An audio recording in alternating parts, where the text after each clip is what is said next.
नमस्कार मंडळी. मी ऋचा कुलकर्णी आपल्याशी रंगगंधच्या मंचावरून आज संवाद साधत आहे.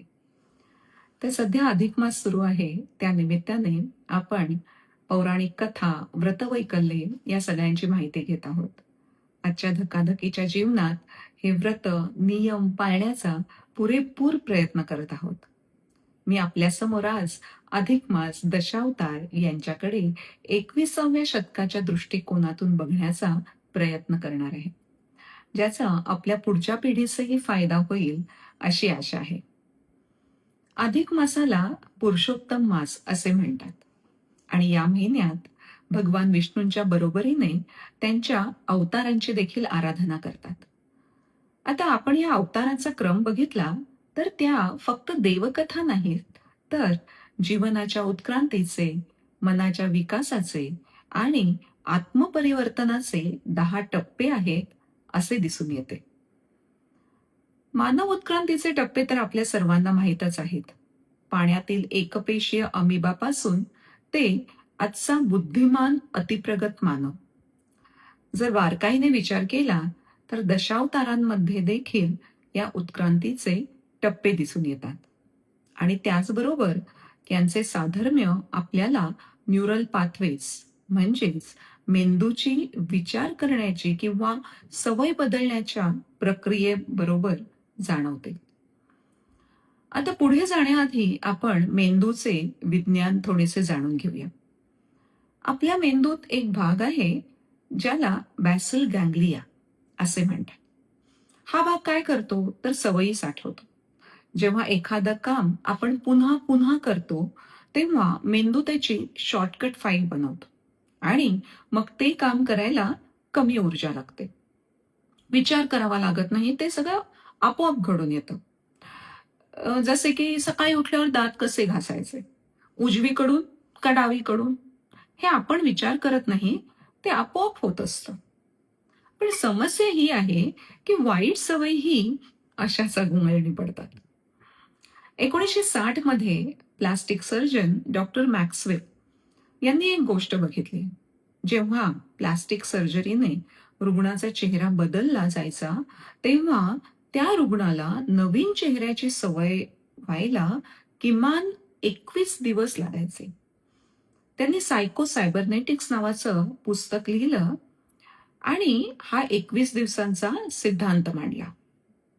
2009 मध्ये लंडनच्या फिलिपा लॅली यांनी 96 लोकांवर प्रयोग केला आणि त्यांनी बघितलं की नवीन सवय त्यांनी जेव्हा लोकांना लावायला सांगितली तेव्हा किती दिवस लागतात हे बघितलं. तर निष्कर्ष असा निघाला की सोप्या सवयींसाठी 18 ते 21 दिवस लागतात, मध्यम सवयींसाठी 30 ते 40 दिवस आणि कठीण सवयी म्हणजे जुन्या खूप वर्ष मुरलेल्या सवयींसाठी त्या बदलण्यासाठी 66 किंवा त्याहून जास्त दिवस लागतात. म्हणजेच सरासरी किती आली तर 30 ते 33 दिवस. आणि अधिक मास देखील किती दिवसांचा येतो, 32 ते 33 दिवस. तर आपल्या पूर्वजांना न्यूरल पाथवेज माहीत असतीलही कदाचित, किंवा त्यांनी अनुभवातून हे गणित समजून घेतलं होतं आणि म्हणूनच अधिक मास हा अंतर्गत परिवर्तनासाठी राखून ठेवला होता. आता आपण प्रत्येक अवताराचा मानव उत्क्रांती आणि सवयी बदलण्याचा मेंदूचा प्रवास म्हणजेच हॅबिट चेंज प्रोसेसशी असलेला संबंध बघूया. तर ह्याच्यामध्ये पहिला अवतार येतो मत्स्य अवतार आणि सवय बदलण्याचे आपला हा पहिला टप्पा आहे 1 ते 3 दिवसांचा. उत्क्रांतीचं बघितलं तर पृथ्वीवर जीवनाची सुरुवात ही समुद्रातून झाली. सुमारे 4 अब्ज वर्षांपूर्वी पाण्यात पहिले एककोशिक जीव निर्माण झाले आणि मग त्यांच्यापासून मासे विकसित झाले. मासा हा जलचर आहे. त्याचं आयुष्य, श्वास, अन्न सगळं पाण्यात.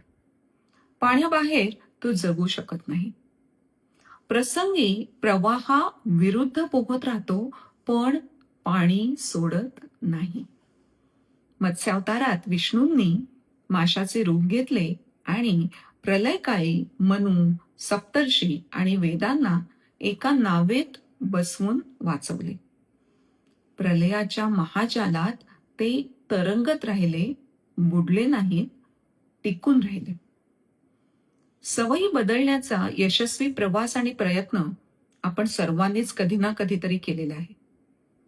माझ्या बाबतीत तर नवीन वर्ष सुरू झाले की अजूनही प्रयत्न चालू राहतात.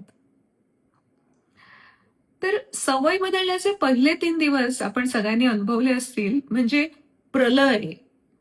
सगळे नवीन आहे, सगळं कठीण आहे, सगळं अनोळखी आहे. मेंदू ओरडतोय, जुनंच बरं होतं. शरीर सहकार्य करत नाहीये. मन म्हणते, उद्यापासून सुरू करू. म्हणजेच वैज्ञानिकदृष्ट्या मेंदूतील प्रीफ्रंटल कॉर्टेक्स, विचार करणारा भाग, आणि लिंबिक सिस्टीम, सवयीचा भाग, यात जोरदार लढाई सुरू असते. पहिल्या 3 दिवसात अर्थातच सवयीचा भाग एकदम जोरात असतो. मग या टप्प्यात काय करायचे? तर एकच ध्येय ठेवायचे, टिकून राहा. माशासारखं तरंगत राहा, बुडवू नका. मोठे टार्गेट्स नकोत, परफेक्ट असायची गरज नाही. जर व्यायाम सुरू केलाय तर पहिल्या दिवसात 5 मिनिटं केलात तरी पुरे, पण टिकून राहा. मग येतो पुढचा अवतार, कुर्मा अवतार. दिवस 4 ते 6. मासे पाण्यातच राहिले असते तर पृथ्वीवरील जीवन पुढे गेलं नसतं. काही माशांनी धाडस केलं, ते पाण्याबाहेर आले. त्यांनी फुफ्फुसं विकसित करावी लागली, पाय विकसित करावे लागले. ते उभयचर बनले, पाण्यातही राहू शकणारे आणि जमिनीवरही. आणि कासव हे याचं उत्तम उदाहरण आहे.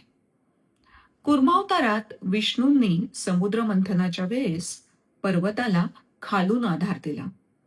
ते स्थिर होते, हलले नाही, डगमगले नाही. 4था ते 6वा दिवस हा सवयीचा फाउंडेशन बिल्डिंगचा काळ असतो. इथे मेंदूत नवीन न्यूरल पाथवेज हळूहळू तयार होऊ लागतात, पण ते अजून कमजोर असतात. या दिवशी आपण संक्रमणामध्ये, म्हणजे ट्रान्झिशन मध्ये असतो, जुन्या सवयीकडून नव्या सवयीकडे. कधी जुनीकडे ओढ वाटते तर कधी नवीकडे. या टप्प्यात स्थिरता आणली, जागा नक्की केली, रुटीन बनवले, जसे की रोज सकाळी 6 वाजता व्यायाम, तडजोड नाही, असे ठरवले तर आपण कुर्मासारखे स्थिर होतो. मग पुढचा टप्पा येतो वराह अवताराचा, पहिला सस्तन पाणी. इथे उभयचरापासून पूर्ण स्थलचर प्राणी विकसित झाले. वराह म्हणजे रानडुकर, पहिला सस्तन प्राणी नाही, पण अवतारामधला, दशावतारांमधला हा सस्तन प्राणी आहे. तर वराह म्हणजे रानडुकर, हा जमिनीवर राहणारा सस्तन प्राणी आहे. तो जमिनीत खणतो, खोलवर जातो, मुळं शोधतो. वरावतारात विष्णूने काय केले तर पृथ्वीला पाताळातून वर काढले. त्याच्यासाठी त्यांना समुद्राच्या तळाशी खोल खोल जावं लागलं. सवय बदलण्याच्या प्रवासात 7व्या ते 10व्या दिवसात आपल्याला पण तेच करावे लागते, किंवा आपण सगळेजण ते करत असतो, की मी हे का करते आहे हे शोधणे, व्हाय हे शोधणे. म्हणजे फक्त नवीन वर्ष संकल्प म्हणून करते आहे का खरंच मला याची गरज आहे? आमचे एक स्नेही काही वर्षांपूर्वी त्यांचं वजन खूप वाढलं होतं. डॉक्टर म्हणाले व्यायाम करा, नाही तर डायबेटीज, बीपी सारखे काहीही तुम्हाला होऊ शकतं. पहिले 6 दिवस कसे बसे त्यांनी सुरू केले, पण 7व्या दिवशी मन म्हणालं देऊया आज सोडून, आता आज कंपनीचं खूप काम झालं. पण त्या रात्री त्यांची 12 वर्षांची मुलगी म्हणाली, बाबा तुम्ही माझ्या लग्नात नाचाल ना? त्या एका वाक्याने त्यांना त्यांचं व्हाय, हे का करायचं, हे सापडलं. आणि दुसऱ्या दिवसापासून त्यांनी कधीच आपला व्यायाम सोडला नाही. मग येतो नरसिंह अवतार. सवय बदलण्याच्या टप्प्यातला हा दिवस आहेत हे 11 ते 15. उत्क्रांतीच्या काळात काळात सस्तन प्राण्यांपासून वानर विकसित झाले आणि त्यापासून आदिमानव. नरसिंह म्हणजे अर्धमानव अर्धसिंह, प्राणी आणि मानव याच्या मधला टप्पा. नरसिंह अवतारात हिरण्यकश्यपूचा वध झाला. हिरण्यकश्यपू म्हणजे अहंकार, मोह, तात्काळ सुखाची ओढ. सवय बदलण्याच्या टप्प्यातला हा सर्वात कठीण टप्पा. 11व्या ते 15व्या दिवशी आपल्या आतमधला हिरण्यकश्यपू सगळ्यात जोरात बाहेर येतो. आज सोडू, उद्या करू, एका दिवसाने काय फरक पडतो, अशी कारणे, एक्सक्युजेस सुरू होतात. स्टॅनफर्ड युनिव्हर्सिटीमध्ये त्यांनी एक मार्शमेलो प्रयोग केला, जिथे मुलांच्या समोर काही मार्शमेलोज ठेवले आणि त्यांना सांगितले की तुम्ही 15 मिनिटं थांबलात तर तुम्हाला ह्याच्या एवढेच मार्शमेलोज अजून मिळतील. जी मुलं 15 मिनिटं थांबू शकली ती पुढे आयुष्यात खूप यशस्वी झाली असे दिसून आले. तर जे तात्काळ सुख सोडून दीर्घकालीन फायद्यासाठी थांबतात ते जिंकतात. त्यामुळे आपला नरसिंह मोमेंट आला हे ओळखून आतल्या मोह म्हणजेच टेम्पटेशन्स रूपी हिरण्यकश्यपूला आपल्याला हरवायचे असते. मग पुढचा अवतार आहे वामन अवतार. सवय बदलण्याच्या टप्प्यातले हे आहेत दिवस 16 ते 18. आता उत्क्रांतीमध्ये इथे काय होत होतं तर पहिले मानव हे बुटके होते, होमो हॅबिलिस. सुमारे 4 फूट उंच होते. ते शारीरिकदृष्ट्या छोटे होते पण बुद्धीने मोठे होते. त्यांनी दगडाची साधने बनवली. ते आग वापरायला शिकले. वामन अवतारात विष्णूंनी देखील छोट्या ब्राह्मणाच्या रूपात 3 पाऊलात विश्व व्यापलं आणि दाखवून दिलं की छोट्या गोष्टीत देखील मोठी शक्ती असते. नरसिंह अवस्थेतील युद्ध जिंकल्यावर पुढच्या 16 ते 18 दिवसात समजून येते की रोजची छोटी सवय, 5 मिनिटे ध्यान, 10 मिनिटं वाचन, 15 मिनिटे चालणं वगैरे छोट्या छोट्या गोष्टी या छोट्या असल्या तरी संपूर्ण आयुष्य बदलून टाकतात. जेम्स क्लिअर यांनी ॲटॉमिक हॅबिट्स या पुस्तकामध्ये सांगितलं की रोज 1% सुधारणा केली तर वर्षभरामध्ये आपल्यात 37 पट सुधारणा होते. बघा, विचार करा. तर पुढच्या अवताराकडे जाऊया. तो आहे म्हणजे परशुराम अवतार. उत्क्रांतीच्या या टप्प्यावर मानवाने साधने आणि शस्त्रे वापरायला सुरुवात केली. होमो इरेक्टसने भाले बनवले, शिकार केली, समूहात राहायला शिकला. परशुराम हे कुऱ्हाड हे शस्त्र धारण करणारे योद्धा होते. त्यांनी 21 वेळा पृथ्वी जिंकली आणि त्यांची शिस्त ही अतूट होती. मानसशास्त्रात सांगतात डिसिप्लिन बीट्स मोटिवेशन. कारण प्रेरणा म्हणजे मोटिवेशन हे कायम असेलच असे नाही, पण शिस्त असली की कोणत्याही कारणाची मोटिवेशनची गरजच लागत नाही. जेव्हा तुम्ही शिस्तबद्ध असता तेव्हाच तुम्ही खऱ्या अर्थाने मुक्त असता, नाही का? 19व्या ते 21व्या दिवशी कठोर शिस्त लागू करावी लागते. पाऊस असो, थकवा असो, पाहुणे आले असू देत, मी चालायला बाहेर पडणारच. 21 दिवस पूर्ण करणे हा पहिला मोठा माइलस्टोन असतो सवय बदलण्याच्या प्रक्रियेमधला, हो की नाही? मग येतो राम अवतार. दिवस 22 ते 25. उत्क्रांतीच्या या काळात मानवाने समाज निर्माण केला, नियम बनवले, राज्य स्थापन केले. राम म्हणजे मर्यादा पुरुषोत्तम, नियम पाळणारा, कर्तव्य पूर्ण करणारा आदर्श मानव. तर सवय बदलण्याच्या प्रवासात 22व्या ते 25व्या दिवशी सवय आपल्या व्यक्तिमत्वाचा भाग बनते. मी व्यायाम करते असे नाही, तर मी एक सुदृढ निरोगी व्यक्ती आहे असे आपण म्हणू शकतो. आणि व्यक्तिमत्व बदलले की सवय आयुष्यभर टिकते.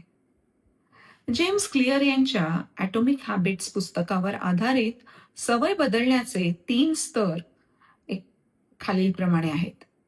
जर आपल्याला एखादी सवय कायमची बदलायची असेल, तर आपण बाहेरून आतल्या स्तराकडे बदल केला पाहिजे. म्हणजे बघा हां, पहिलं आहे परिणाम आधारित. म्हणजे इथे लक्ष हे पूर्णपणे तुमचे उद्दिष्ट, ध्येय किंवा प्रगतीवर असते. Outcome based. उदाहरणार्थ, मला 10 किलो वजन कमी करायचे आहे. हा सगळ्यात बाहेरचा थर आहे. जेव्हा तुमचे लक्ष फक्त अंतिम परिणामावर असते, तेव्हा प्रगती नाही दिसली, 1-2 आठवड्यामध्ये काही समजा वजन कमी नाही झालंय, तर आपला उत्साह लगेच कमी होतो. मग दुसरं आहे प्रोसेस बेस्ड. जिथे की लक्ष आहे की मी रोज योगा क्लासला जाईन. म्हणजे ध्येय गाठण्यासाठी आपण तयार केलेल्या कृती, पद्धती आणि नित्यक्रमावर जास्ती लक्ष देतो. आता इथे यशस्वी होण्याची 50% शक्यता असते. पण इथे नियंत्रण तुम्ही बाह्य गोष्टींवर दिलेले असते. म्हणजे समजा आता योगा क्लासला जायचे ठरवले आहे, पण जर क्लासला सुट्टी असेल किंवा पाऊस पडत असेल, तर तुमचा नियम मोडतो आणि तुम्ही ती सवय पूर्णपणे देखील सोडून देऊ शकता. तिसरं आहे ओळख आधारित, आयडेंटिटी बेस्ड. हा सर्वात खोल आणि सवय रुजवण्याचा अंतर्गत स्तर आहे. हा तुमच्या विश्वासावर आणि आत्मप्रतिमेवर म्हणजेच स्वतःबद्दलच्या विचारांवर लक्ष केंद्रित करतो. उदाहरणार्थ, मला एक सुदृढ आणि निरोगी व्यक्ती बनायचे आहे. हा स्तर सर्वात मजबूत आहे. कारण हा बदल तुमच्या आतून येतो. तुमच्या व्यक्तिमत्वाचा तो भाग बनतो. जेव्हा तुमचा स्वतःवर विश्वास असतो, की तुम्ही एक निरोगी व्यक्ती आहात, तेव्हा तुमच्या कृती आपोआप त्या ओळखीशी जुळतात. म्हणजे क्लास बंद असला तरी तुम्ही घरीच व्यायाम करतात, कारण ती तुमची ओळख बनलेली असते. त्यामुळे सवयी आयुष्यभर टिकतात. मग येतो पुढचा अवतार, कृष्ण अवतार. दिवस 26 ते 28. आता उत्क्रांतीच्या टप्प्यामध्ये काय झालं बरं यावेळेला? तर मानवाची बुद्धी विकसित झाली, कला निर्माण झाली, संगीत आले, तत्वज्ञान आले. कृष्ण म्हणजे बासरी वाजवणारा, रासलीला करणारा, गीता सांगणारा, बुद्धी आणि आनंद याचा अनोखा संगम. मानसशास्त्रानुसार फ्लो स्टेट, जिथे तुम्ही पूर्णपणे हजर असता, वेळ कसा गेला कळत नाही आणि तुम्ही आनंदी होता. 26व्या ते 28व्या दिवशी आपण या सवयीमधला आनंद घेऊ लागतो. आता करायचंय म्हणून ती गोष्ट आपण करत नाही, तर आता हे मला करायला आवडते आहे याची जाणीव होते आणि आनंद मिळायला लागतो. म्हणजेच आता जर फिरायला आपण वॉकसाठी बाहेर गेलो, तर तिथले पशुपक्षी, त्यांचे आवाज, आजूबाजूचा निसर्ग याचा आस्वाद आपण घेऊ लागतो. मग येतो बुद्ध अवतार. या टप्प्यावर मानवाने धर्म, तत्वज्ञान, नैतिकता विकसित केली. बुद्धाने लोभ, राग, मोह यावर विजय मिळवला आणि शांती प्राप्त केली. 19व्या ते 31व्या दिवशी ही शांती अनुभवता येते. जेव्हा सवय ओळख आधारित म्हणजे आयडेंटिटी बेस्ड बनते, तेव्हा ती तुमच्या आयुष्याचा असा भाग बनते, की आता कोणतीही ओढाताण म्हणजे स्ट्रगल करावे लागत नाही. कोणतेही विशिष्ट कष्ट, एफर्ट्स घ्यावे लागत नाहीत. ती सवय नैसर्गिकरित्या तुमच्यात मिसळून जाते. काहीही मोटिव्हेशन लागत नाही. ती तुमच्या व्यक्तिमत्त्वाचा भागच झालेली असते. मानसशास्त्राच्या भाषेत यालाच ॲटॉमिसिटी, आपोआप घडणारी क्रिया म्हणतात. आता ती गोष्ट करण्यासाठी तुम्हाला वेगळा विचार करावा लागत नाही. तिथे इच्छाशक्ती किंवा प्रेरणेची मुळीच गरज उरत नाही. ती क्रिया तुमच्याकडून नकळतपणे आणि सहजतेने घडू लागते. रात्री 10 नंतर मी फोन बघत नाही, हे मी जमवत नाही, तर मी अशीच आहे. आणि मग आहे 10वा अवतार, जो अजून व्हायचा आहे, कल्की अवतार. 32 ते 33 दिवस. तो भविष्यातील परिपूर्ण मानवाचे प्रतीक आहे. जुन्या युगाचा अंत आणि नव्या युगाची, सत्ययुगाची सुरुवात. 32व्या दिवसानंतर तुम्ही खरोखर एक नवीन व्यक्ती बनता. तुमचे पर्सनल सत्ययुग सुरू होतं. द पॉवर ऑफ हॅबिट या पुस्तकात सांगितले आहे, की मुख्य सवय बदलली, की एकामागून एक चांगल्या बदलांची साखळी, चेन रिॲक्शन सुरू होते. जसं की व्यायाम सुरू केला, तर खाणं सुधारते, झोप सुधारते, कामं सुधारतात, नाती सुधारतात. तर थोडक्यात सांगायचं म्हणजे आपले व्हर्जन अपडेट होते. तर हे झाले दशावतारांबद्दल. आता आपण पुढच्या पिढीसाठी बदलत्या काळानुसार कसा बदल करू शकतो? काय आपण सवयीचा तर एक भाग झाला. आपण तो टप्पा बघितला, की सवयीशी आपण कसं हे निगडीत करू शकतो. 33 दिवसात सवय कशी बदलू शकतो. आता आपण बघणार आहोत, की त्याच्याकडे बघण्याचा अजून वेगळा दृष्टिकोन. तर आपलं आयुष्य मुख्यतः 3 खांबांवर उभं असतं. शारीरिक आणि मानसिक आरोग्य म्हणजेच सेल्फ केअर, कुटुंब आणि इतर नातेसंबंध आणि करिअर किंवा काही जणांच्या बाबतीत जे निवृत्त झाले त्यांना आयुष्याच्या या टप्प्यावर आपले छंद आणि आर्थिक स्थैर्य असे 3 खांब. जर हे 3 खांब मजबूत असतील तर आयुष्य स्थिर आणि आनंदी असतं. जर एकही खांब कमजोर असेल म्हणजे तब्येत म्हणा किंवा करिअर म्हणा किंवा नातेसंबंध म्हणा, काहीही कमजोर झालं तर सगळं डळमळतं. आपलं मनस्वास्थ्य आपण हरवतो. तर आता बघा इथून पुढे जर आपली दिनचर्या हिंदू सौर गणनेनुसार केली, तर 3 वर्षांनी आपल्याला एक अख्खा महिना जास्तीचा मिळणार आहे.